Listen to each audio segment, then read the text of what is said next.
Let me ask you something. What's more scary than a haunted house? A whole haunted hotel. Hotel is the name of the 5th season of the anthology series American Horror Story. Created by Ryan Murphy and Brad Falchuk, got released in October of 2015. And it's about the Hotel Cortez, a place haunted by the spirits of all those who die within its walls because they're trapped in there forever. We have a few ghosts, some vampires, a serial killer, and visually it's amazing. This idea of a haunted hotel is based on the real-life Cecil Hotel located in downtown LA. The Cecil Hotel opened its doors in 1927. It had a marble lobby, it had stained glass windows, amazing decoration, and one of those really cool staircases leading up to the 700 guest rooms. The hotel was built with the intention of being a place for business travelers and tourists. And it did have a few golden years. Unfortunately, it got hit really hard by the Great Depression, and especially because the surrounding area, known as Skid Row, became very popular for having the largest population of homeless people. Very quickly, the hotel was known as a place in where criminals, runaways, and junkies hung out, and by the 1950s, it was mainly associated with death and violence. The list of suicides, murders, strange events, and cold cases that took place in the hotel or are linked to it's quite long. It all began in November of 1931 with the suicide of W.K. Norton. He was found dead at his room at the Cecil Hotel after swallowing poison capsules. This is the first of at least 16 strange deaths recorded at the hotel, though there's probably more. And because of the hotel's reputation, guests had the habit of registering themselves under a false name or a nickname. And that caused that some of the bodies remain unidentified to this day. In September 1944, 19-year-old Dorothy and her 38-year-old boyfriend Ben were staying at the Cecil Hotel. One night, she woke up with horrible stomach pain and went to the hotel restroom. Apparently, she didn't know she was pregnant, and right there in the restroom, she gave birth to a baby boy. For I don't know what reason, she assumed that the baby was dead, so she just threw him out of the window. When she was done with all that, she came back to the room, went back to bed to her boyfriend, who was sleeping, completely clueless about what had just happened. The baby was found on top of the rooftop on a building nearby. She was charged with murder, however, was found not guilty by the reason of insanity. The autopsy of the baby confirmed that the baby had been born alive. In 1947 took place the very famous unsolved murder of Elizabeth Short, also known as the Black Dahlia, nickname that she got after she was dead. She was born in Boston in 1924. And when she was around 6 years old, her father's car was found in the middle of a road and he was nowhere to be found. They presumed that he must have killed himself by jumping into a river that was nearby.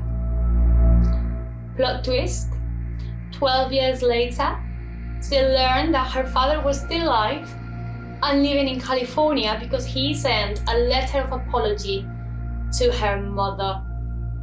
So shortly after this, she moved into California with him, though their relationship was never really good. She ended up relocating to LA in 1946 in order to follow her dreams of becoming a Hollywood actress.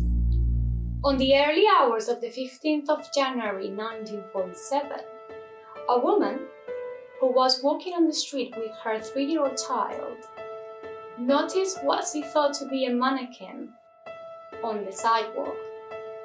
When she came closer to look at it better, she discovered that was no mannequin.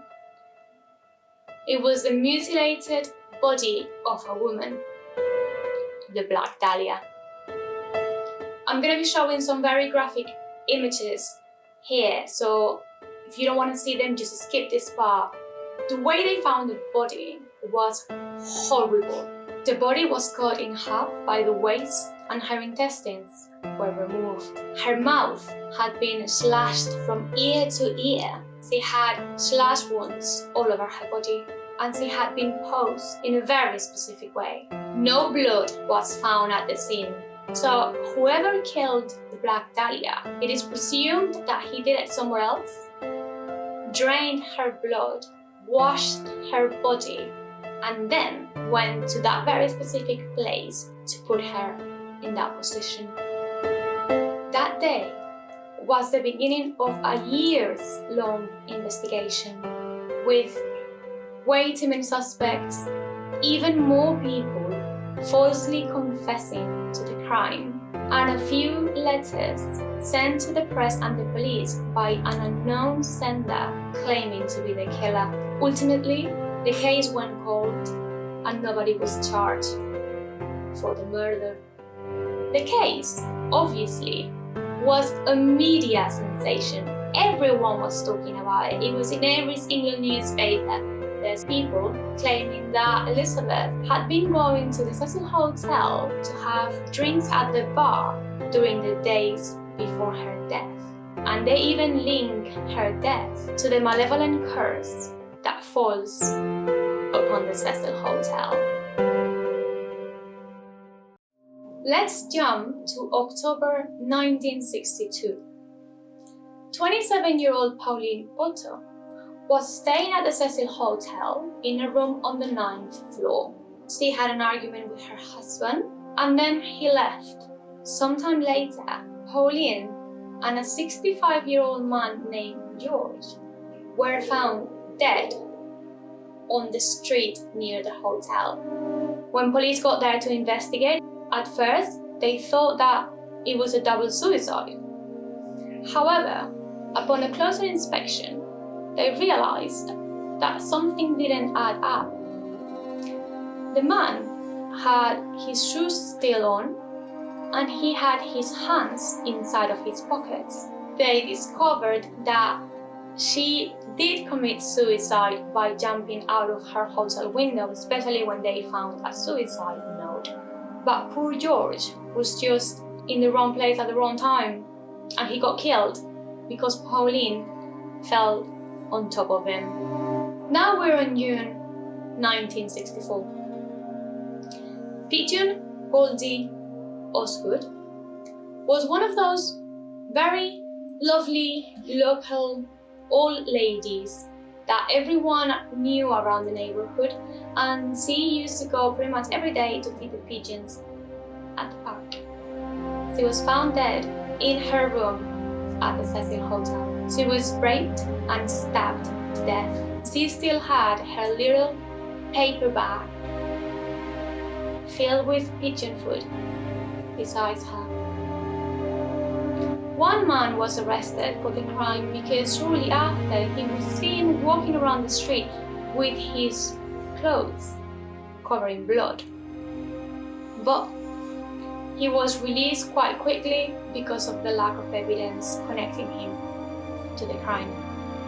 So, this is another one of those cases that remains unsolved. In 1985 and 1991 respectively, the Cecil Hotel was home of two very famous serial killers, Richard Ramirez, the Night Stalker, and Jack Unterweger, the Poet of Death. I have a full video talking about them too, so I'm going to link it here, as well as putting the link in the description. Go take a look. The next big mystery that took place at the Cecil Hotel was the disappearance in 2013 of Elisa Lam. Elisa was a 21-year-old student who was traveling through the West Coast. She checked in at the Cecil Hotel and she was due to check out on the 31st of January. However, she never got to do so. She used to call her family every day as she was traveling alone. When that day she didn't call them, they got really worried and immediately got in touch with the LAPD. The police searched the entire hotel, but there was no sign of Elisa. After a week of being missing, the police decided to release a video. Yeah, that video. From the surveillance camera inside of one of the hotel elevators. This is when things get very bizarre. In the video, Elisa can be seen getting inside of the elevator and pressing all the buttons. She waits, nothing happens, and she comes in and out of the elevator a couple of times. It does look like she's looking for someone, as if there was someone following her, and she starts poking out her hands, trying to touch something that is not there. In the end, after a few moments of her standing on the left side of the door outside of the elevator, she just leaves. And that was the last time Elisa was seen alive. On the 19th of February of 2013, some of the guests at the hotel complained that the water from the tap had a weird taste and a darker color, and it also was coming out with very little pressure. So one of the maintenance workers at the hotel got up to the rooftop to check the water tanks. Those water tanks provided water to all the guest rooms, the kitchen, and the coffee shop. And when he got up there, he found the dead, naked body of Elisa Lam floating inside one of them. The official cause of death was drowning. Not everyone agrees with this official cause of death, and the video itself has been the object of a lot of controversy because the time codes reveal that nearly a minute of footage has been removed from the video. Police explain this by saying that it was in order to protect the identity of a couple of people who got in the elevator, but after investigating them, they had nothing to do whatsoever with the death of Elisa. That wasn't enough for people to stop making theories. And that, together with the fact that the water tanks didn't have an easy access, caused a lot of speculation about how she got there and how she actually died.